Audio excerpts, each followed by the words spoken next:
ये पार्षद कहने लग गए कि भैया श्रवणस्य विभेदेन फलभेदोत्र संस्थित, बोले कि सुनने में फर्क हो जाने से फल में भी फर्क पड़ गया। सुनने में फर्क हो जाने से फल में फर्क हो गया। बोले कि श्रवणम तो कृतम सर्वैः, बोले कि श्रवण तो सबने किया, लेकिन केवल सुनना सुनना नहीं होता है, दो काम और साथ में होते हैं, मनन और निदिध्यासन, दो काम और होते हैं। श्रवण, मनन और निदिध्यासन। मनन का तात्पर्य जो सुना उसका पुनः पुनः उसका विचार, उस पर विचार करिए, उसको स्मरण में लाइए। और निदिध्यासन का तात्पर्य जो ध्यान की विधि बतलाई गई है उसके अनुसार ध्यान करिए, ये निदिध्यासन। तो इस प्रेत ने सब कुछ किया है, स्थिर चित्त से इसने सब किया है। 7 रात्रि पर्यंत ये उपवास करके, और इसने ध्यान आदि ये सब कुछ जो भी कथा में श्रवण किया है उसके अनुसार इसने निदिध्यासन किया है। अदृढ़म तु हतम ज्ञानम, जो ज्ञान दृढ़ता को प्राप्त नहीं हुआ कभी भी नष्ट हो सकता है। प्रमादे न हतम श्रुतम, प्रमाद से सुना हुआ वो कभी भी नष्ट हो सकता है। कथा सुनने आए, चलो और कोई काम नहीं है, कथा में ही बैठ लें, चलो कोई पंडित जी की चटपटी कथा कहेंगे, उसमें थोड़ा मन बहलाएंगे। हाँ, इस तरह से आप कथा में आए बैठे, मन कहीं है, कान कहीं है, कथा में बैठे हैं, ये कोई कथा सुनना थोड़े है। बोले कि वो सुनने का कोई अर्थ नहीं है। संदिग्धो ही हतो मंत्रो, जिस मंत्र में संदेह रह गया वो हतो मंत्रो, मंत्र नष्ट हो गया। हाँ, संदेह ने जो गुरु के द्वारा जो मंत्र प्राप्त हो जाए उसमें विश्वास कर लेना चाहिए। हाँ, किसी को कोई आदमी बार बार अपने गुरु से कहे, महाराज मुझे दीक्षा दे दो, दीक्षा दे दो, दीक्षा दे दो, महाराज मुझे मंत्र दे दो। महात्मा ने उसके कान में सुना दिया राम। बोले कि ये क्या मंत्र हुआ, ये तो मैं पहले से ही जानता था, ये तो सब लोग लेते हैं, राम राम सब कहते हैं, ये क्या मंत्र हुआ। कुछ नहीं, विश्वास नहीं तो कोई उसका कोई फल भी नहीं। ले, अगर उस पर विश्वास कर लिया जाए, जो गुरु के मुख से जो निकल गया उस पर दृढ़ विश्वास हो गया, उसका काम बन जाता है। इस तरह से संदिग्धो ही हतो मंत्रो व्यग्र चित्तो हतो जपः, अगर चित्त में व्यग्रता हो, कहीं किसी से मिलने, किसी का स्वागत करने, बारात में जाने, कहीं फंक्शन में कोई शामिल होने के लिए, चलो जल्दी जल्दी माला 2-4 फिराई, खूंटी से टांगा, वहां चल पड़े। व्यग्र चित्तो हतो जपः, व्यग्र चित्तो हतो जपः, जैसे व्यग्रता से किया हुआ जप का कोई अर्थ नहीं।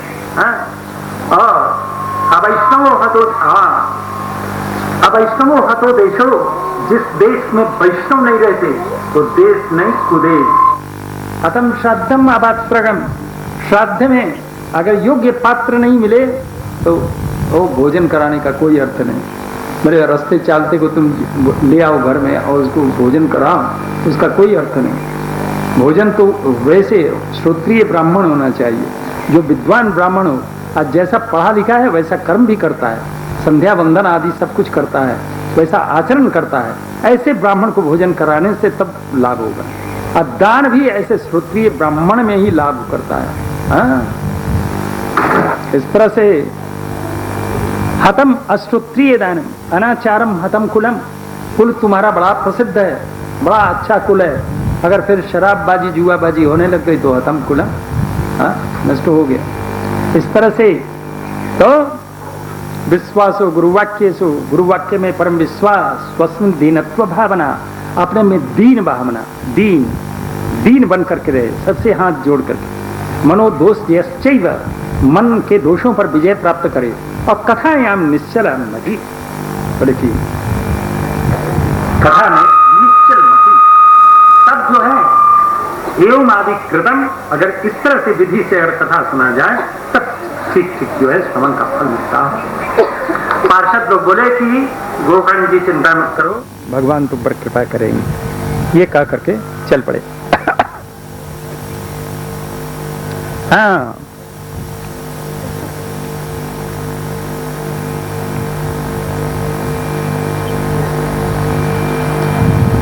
सावन के महीने में गोकर्ण ने कथा सुनाया प्रेत के लिए।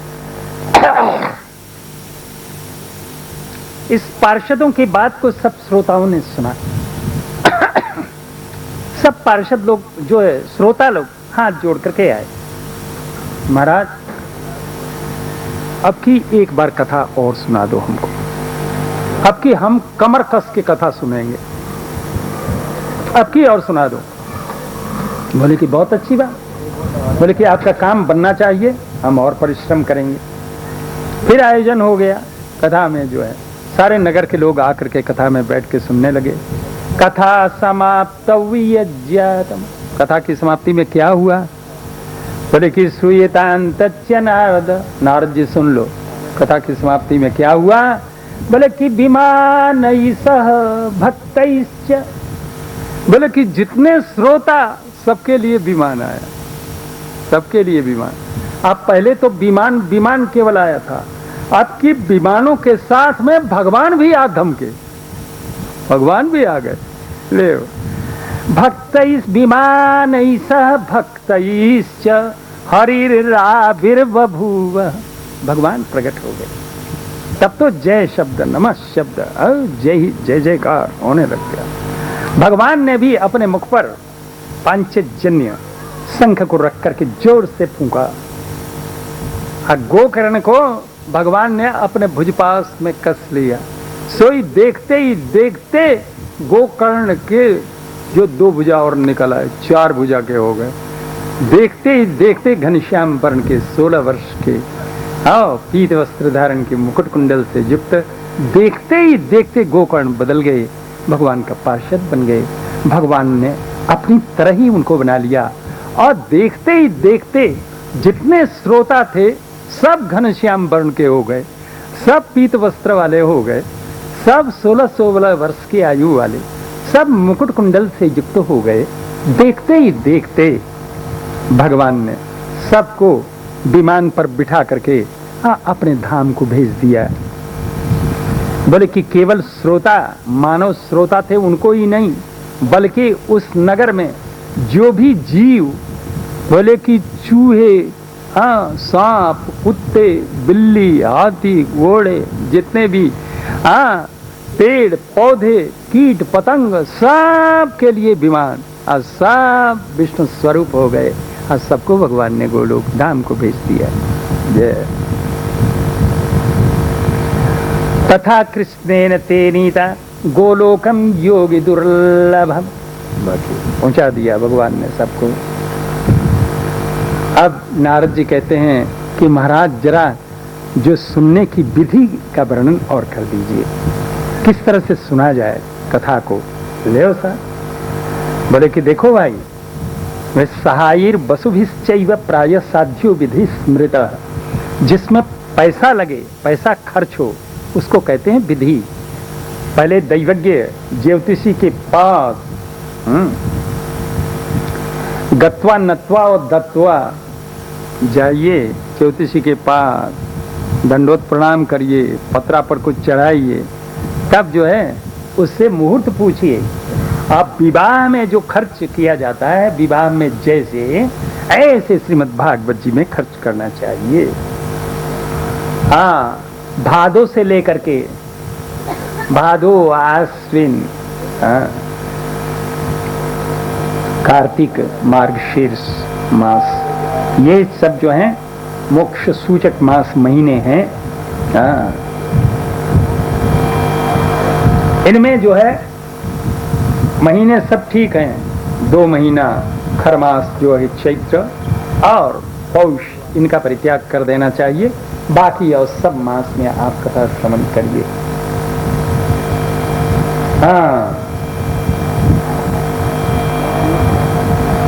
हालांकि इस तरह से आपको कोई भी पवित्र स्थान देख लेना चाहिए, देश प्रदेश में जो पत्र को लिखना चाहिए। बोले कि आप कुटुंबियों के सहित में कथा श्रवण करने के लिए आए।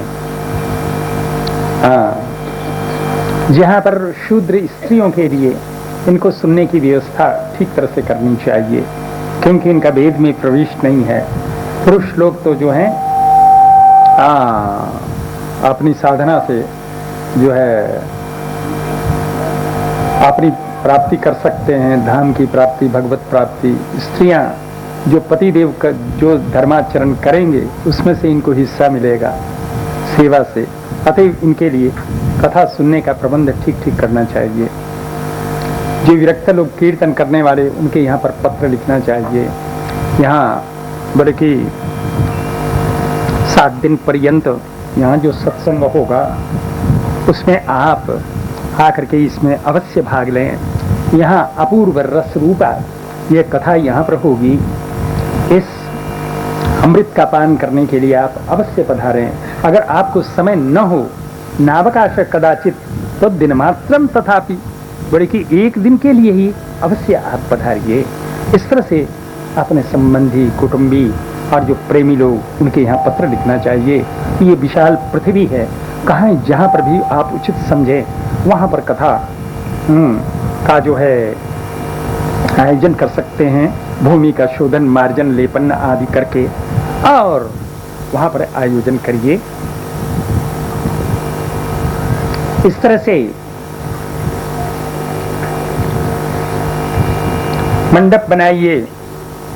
चारों जो है खंभों में जो है कदली का जो है वृक्ष और ऊपर ध्वजारोपण करिए और लोगों को बैठने के लिए उचित प्रबंध करिए। उनके लिए आसन, वक्ता के लिए भी दिव्य आसन।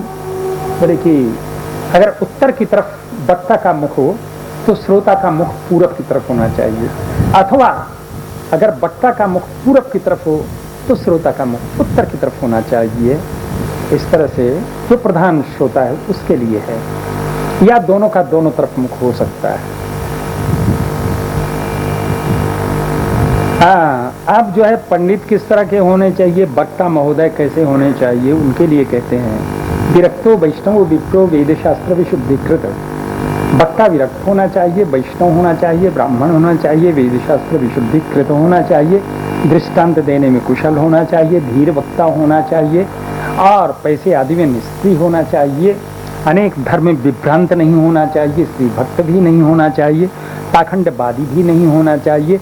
अगर ऐसे पंडित भी हों तो व्यासासन पर नहीं बिठाना चाहिए उनको, विद्वान भी हों तो भी नहीं बिठाना चाहिए। वक्ता की सहायता के लिए एक अन्य पंडित की व्यवस्था करनी चाहिए। पाठ आदि के लिए पंडित को चाहिए कि संशयों का छेदन करने वाला उसका प्रवचन होना चाहिए। जो लोगों को जो संशय हो उसको दूर करता हुआ वो प्रवचन करे। पहले जो है प्रवचन आदि के पहले ही अपना क्षौर आदि कर्म करके और शौचादि से निवृत्त, स्नान आदि करके और अपना संक्षेप में ही भजन पूजा पाठ करके और गणपति का यह पूजन करते हुए के साथ में अन्य सब देवताओं का मंडल जो है बनाए और उसमें सर्वतोभद्र मंडल आदि उनमें हरि की स्थापना करे, उनको पंचामृत इत्यादि से स्नान कराए, उनका षोडशोपचार से पूजन करे और फिर जो है भगवान की स्तुति करे। संसार सागरे मग्नम दीनम माम करुणा निधे कर्ममो गृहीतांगम माम उद्धर भवार्णवास। बड़े कि इस तरह से पूजन करके धूप दीप आदि से श्रीफल लेकर के और फिर श्रीमद् भागवत जी के आगे ये प्रार्थना करे, श्रीमद् भागवताख्यो यम प्रत्यक्ष कृष्ण ये वही, ये श्रीमद् भागवत जी साक्षात श्री कृष्ण ही हैं। स्वीकृतो से मया नाथम त्यर्थम भवसागरे, इस भवसागर से पार होने के लिए मैंने आपकी कथा सुनने का निश्चय कर लिया है। ये मेरा मनोरथ आप कृपा करके सफल करेंगे। निर्विघ्न 7 दिन पर्यंत तक ये कथा निर्विघ्न होए, हाँ ऐसी कृपा करेंगे, मैं आपका दास हूँ। इस तरह से दीन वचन से भगवान की जो है श्रीमद् भागवत जी का पूजन करे। फिर वक्ता का भी पूजन करे। अब उनसे ये भी प्रार्थना करे, शुक्रूप प्रबोधज्ञ सर्वशास्त्र विशारदा एतत् कथा प्रकाशेन मदज्ञानम विनाशय। आप शुक्रूप हैं, हाँ हमको ज्ञान प्रदान करें, ये श्रीमद् भागवत के कथा प्रकाशन से मेरे अज्ञान को दूर करें और फिर शुद्ध मती हो करके और कथा में बैठ करके कथा श्रवण करे। वक्ता को चाहिए कि सूर्योदय से लेकर के 10.5 घंटा कथा बाँचे, 10.5 घंटा कथा बाँचे 4-6 घंटे तो वक्ता सुन सकते हैं, उसके बाद पंडित जी खंभों को कथा भले सुनाओ। हाँ, इस तरह से 10.5 घंटा नहीं तो साहब उसमें 2 घंटा विश्राम कर लीजिए, 8.5 घंटा, ये भी बस की बात नहीं है। चलिए 6 घंटा, कल से 9 बजे से लेकर के 12 बजे तक और 2 बजे से लेकर 3 बजे से लेकर के 6 बजे तक कल कथा। हाँ, कल से कथा 6 घंटा, 6 घंटा बहुत है। हाँ, तो और इस तरह से जो बीच में विश्राम भी करना चाहिए। हाँ, नहीं तो कथा से श्रद्धा पूर्ण हो जाएगी, ठीक बात नहीं है। मलमूत्र पर विजय प्राप्त करने के लिए थोड़ा लघु आहार करना चाहिए। हविष्यान्न का भोजन, यह एक बार भोजन। उपवास कर सकते हैं, 7 रात्रि पर्यंत उपवास भी कर सकते हैं। हाँ, शक्ति हो तो, या अथवा घी पी करके, दूध पी करके, फलाहार करके, एक बार भोजन करके, कैसे भी आप कर सकते हैं। महाराज दुनिया भर की बात बता दी, एक बात निश्चय करके कह दो। हाँ, वो करें, घी पिएं कि दूध पिएं कि दही खाएं कि फलाहार करें कि एक बार भोजन करें, कोई निश्चय करके कह दो, एक बात को करें। तब कहते हैं, बोले कि भोजन तो परम मन, भोजन कर लेना ही ठीक है।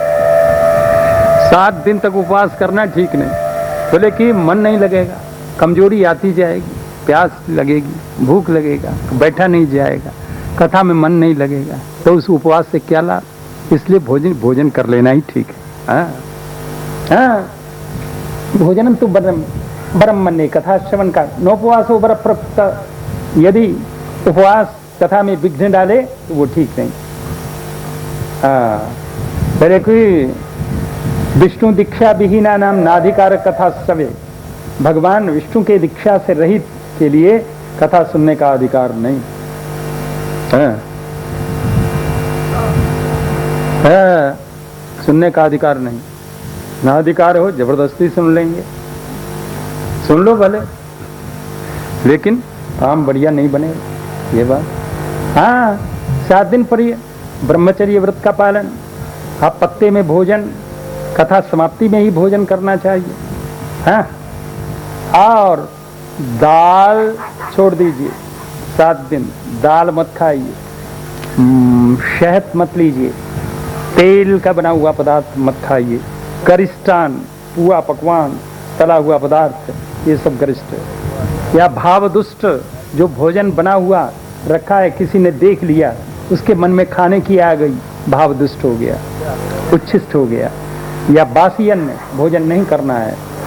काम, बल्कि ये तो बाहर से छोड़ने की वस्तु हैं, अंदर की वस्तुएं कुछ छोड़नी है। काम है, क्रोध है, अभिमान की मात्रा है, प्रतिष्ठा की भावना है, मत्सर द्वेष है, लोभ है, बनावटी बातें हैं, मोह है, द्वेष है, इसको छोड़ देना है। हाँ? अंदर से छोड़ने की वस्तुएं हैं। और किसी वैष्णव की, ब्राह्मण की, गुरु की, गाय की, व्रतियों की, स्त्री की, राजा की, महापुरुषों की निंदा न सुननी न करनी। ऊपर से और भी कुछ छोड़ने की वस्तु हैं, जैसे लहसुन, प्याज, हाँ, शहद, मसूर की दाल, सलगम, जो भगवान को अर्पण नहीं किया गया है भोजन, वो जो है उसको भोजन नहीं करना चाहिए, वो भोजन नहीं करना चाहिए। निषिद्धान्न जो निषेध किए गए हैं उनको नहीं खाना चाहिए। रजस्वला स्त्री, म्लेच्छादी, उनसे बात नहीं करनी चाहिए। जो धर्म भ्रष्ट हैं उनसे बात नहीं करनी चाहिए। हाँ, सत्य बोलना है, पवित्र रहना है 7 दिन पर्यंत। हाँ, धौत वस्त्र पहनना है, दया हृदय में रखनी है, ज्यादा अधिक बोलना नहीं, मौन रहना है, हृदय को सरल बना के रखना है, विनम्रता होनी चाहिए, उदार मन होना चाहिए। कुछ कोई मांगता है, कोई आता है, उसको दीजिए। अगर इस विधि से कथा कोई श्रवण करेगा तो दरिद्र होगा, उसकी दरिद्रता दूर होनी चाहिए। भयंकर से भयंकर रोग होगा वो दूर होना चाहिए। भाग्यहीन होगा ठीक हो जाना चाहिए। स्त्रियों को विशेष करके बड़ी रुचि से सुनना चाहिए, प्रयत्न पूर्वक सुनना चाहिए। तो अगर अनपत्य अर्थात कोई संतान से कोई हीन अगर होगी तो उसको लाभ होना चाहिए। ये बंध्याओं के 3 प्रकार हैं, अपुष्पा, काकबंध्या और बंध्या। जिनको स्वप्न में भी पुत्र होने की आशा नहीं, कथा सुनकर के उनको भी लाभ हो सकता है। जिनके बच्चे होते हैं और मर जाते हैं उनको भी लाभ हो सकता है, या जिनका गर्भ टिकता नहीं, शब्द गर्भा, उनको भी लाभ हो सकता है। इस तरह से उनको प्रयत्न पूर्वक सुनना चाहिए। इस विधि से कथा अगर सुना जाए तो फल मिल सकता है, फल मिलेगा, और नहीं तो कैसे मिलेगा। कथा के अंत में प्रसाद तुलसी का वितरण करना चाहिए जो श्रोतागण हैं उनके लिए, और उसके बाद में संकीर्तन का आयोजन करना चाहिए, कीर्तन आदि करना चाहिए। जो ब्राह्मण याचक आए उनको भोजन आदि देना चाहिए। हाँ, अगर अगर श्रोता विरक्त है तो उसके दूसरे दिन गीता सुन लेनी चाहिए। अगर श्रोता गृहस्थ है तो उसको दूसरे दिन जो है हवन का आयोजन करना चाहिए। कर्म की शांति के लिए हवन का आयोजन करना चाहिए। ये श्रीमद् भागवत के 10वें स्कंद के प्रति श्लोक से या तो हवन करे, और नहीं बन पड़े तो गायत्री से हवन करे। इस तरह से और कम से कम पश्चात 12 ब्राह्मणान पश्चात भोजे मधुपाज्य सही। सुंदर भोजन से कम ब्राह्मण 12 ब्राह्मणों को तो भोजन कराना ही चाहिए। 12 ब्राह्मण। इस तरह से दान देने के लिए यहाँ तो बहुत लिखा हुआ है। हाँ, शक्ति जितनी हो दान करिए। इस तरह से बंधु बांधवों के साथ फिर भोजन करिए। इस तरह से जो विधि को बतलाया सनकादि ऋषियों ने। जबकि नारद जी परम कृतार्थ हो गए। नारदश्च कृतार्थो भूत सिद्धे स्वीय मनोरथे। अपने मनोरथ के पूर्ण हो जाने पर परमानंद से बोले कि हाँ, उनके रोए खड़े हो गए। आनंद में आंखों से आंसू निकलने लग गए। हाथ जोड़ करके कहने लग गए सनकादि ऋषियों से, महाराज आज मैं धन्य हो गया। आप लोगों ने कृपा करके मुझ पर ये समस्त पाप के हरण करने वाले हरि चरित्र को सुना करके आपने मुझे कृतार्थ कर दिया। ये श्रीमद् भागवत का श्रवण जन्य जो धर्म, सब धर्मों के ऊपर इस तरह से ये कहते हुए कथा ये प्रवचन की समाप्ति में जबकि सुखदेव जी आ गए, अपने भागवत के श्लोकों का गान करते हुए यहाँ पर आ गए। इस तरह से ये रस कहीं नहीं, बोले कि न तो स्वर्ग में है, ना सत्यलोक में है, ना कैलाश में है, न बैकुंठ में भी। कभी कभी बैकुंठ में भागवत सुनने के लिए कभी बैकुंठनाथ भगवान लक्ष्मी जी को गद्दी पर बिठा देते, अब उनसे कथा श्रवण करते हैं। तो कभी लक्ष्मी जी श्रोता बन के बैठ जाती हैं, बैकुंठनाथ जो है श्री कथा को सुनाते हैं। हाँ, कैलाश में पार्वती जी को भगवान शंकर सुनाते हैं। इस तरह से ये रस, विचित्र रस, ये यहीं पर है। हाँ, अतः भाग्यवानों को इसको कभी परित्याग नहीं करना चाहिए, जरूर पान करना चाहिए। इतने में वहां पर भगवान प्रकट हो गए। भगवान उत्तम आसन पर विराजित, जबकि खटी वहां पर ब्रह्मा जी आ गए, तो भगवान शंकर आ गए, प्रहलाद जी आ गए, बलि आ गए, उद्धव आ गए, अर्जुन आ गए, देवर्षि नारद जी आ गए। और इस तरह से शंकर पार्वती जी के साथ में भगवान के आगे इन लोगों ने महासंकीर्तन प्रारंभ किया। प्रहलाद तालधारी, तो प्रहलाद जी ताल देने लग गए, तो उद्धव जी झांझ बजाने लग गए, तो देवर्षि नारद अपनी वीणा को बजाने लग गए, तो अर्जुन अपने राग को उपस्थित किया। तो इंद्र जो है अपने मृदंग को बजाने लग गए, तो सनकादि ऋषि जय जयकार करने में, जय हो इत्यादि करने में, तो भाव के प्रदर्शन में सुखदेव जी लग गए। सबके मध्य में ये भक्ति ज्ञान वैराग्य हाथ उठा करके नृत्य कर रहे हैं। इस तरह से संकीर्तन से भगवान श्री हरि परम प्रसन्न हो गए और कहते हैं, भाई भक्तों, हमसे वर मांगो। सारे भक्त लोग हाथ जोड़ करके भगवान से प्रार्थना करते हैं, प्रभु यदि आप हमारे संकीर्तन से आप प्रसन्न हैं तो आप अपना डेरा डंडा श्रीमद् भागवत जी में ही डाल दीजिए। अब श्रीमद् भागवत को अपना निज मंदिर बना लीजिए, इसी में आप निवास करिए। तो भगवान ने भी सब भक्तों को वर दिया, तथास्तु, ऐसा ही होगा, ये लीजिए। सो भगवान आज भी श्रीमद् भागवत में निवास कर रहे हैं। हाँ, जबकि भगवान के स्वधाम प्रस्थान कर जाने के बाद 30 वर्ष पीछे भाद्रपद में 9वीं तिथि से सुखदेव जी ने परीक्षित को कथा सुनाई, और जो है श्रावण महीने में गोकर्ण जी ने धुंधुकारी को कथा सुनाई। इनने भी 9वीं को ही कथा, जबकि 9वीं को रिक्ता तिथि लोग कहते हैं, और सबने 9वीं को ही कथा सुनाई। 9वीं से अब उसके भी 300 वर्ष निकल जाने के ऊपर बाद बोले कि कार्तिक के महीने में 9वीं तिथि को ही बोले कि सनकादि ऋषियों ने नारद जी को कथा सुना। इस तरह से यमराज अपने पास हाथ में लिए हुए यमराज के दूतों को कह रहे हैं कि देखो भाई, जिसकी आयु समाप्त हो गई है,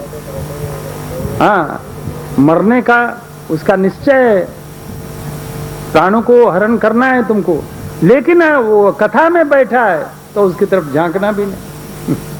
ले साहब, कथा में आ जाओ, अगर तुम्हारा आयु भी समाप्त हो गया हो तो बच सकते हैं यहाँ पर।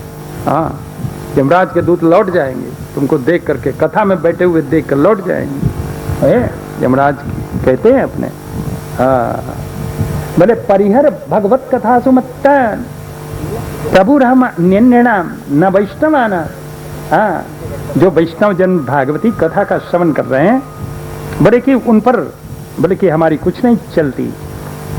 इस तरह से ले भैया, तो अक्षर सब बंद हो गए, हो गया कथा से, कथा समाप्त भी हो गई। बोले वृंदावन बिहारी।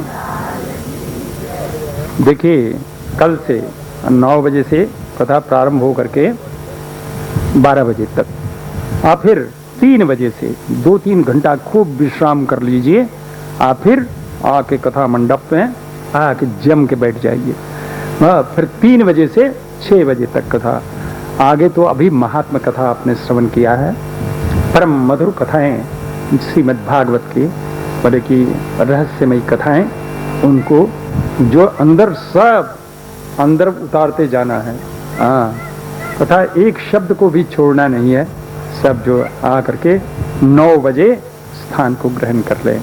बड़े वृंदावन बिहारी लाल की, श्री हंस भगवान की, श्री सनकादि भगवान की, श्री नारद भगवान की, मार्क भगवान की, व्यासी महाराज की, श्री सुखदेव जी महाराज की, श्रीमद् भागवत महापुराण की।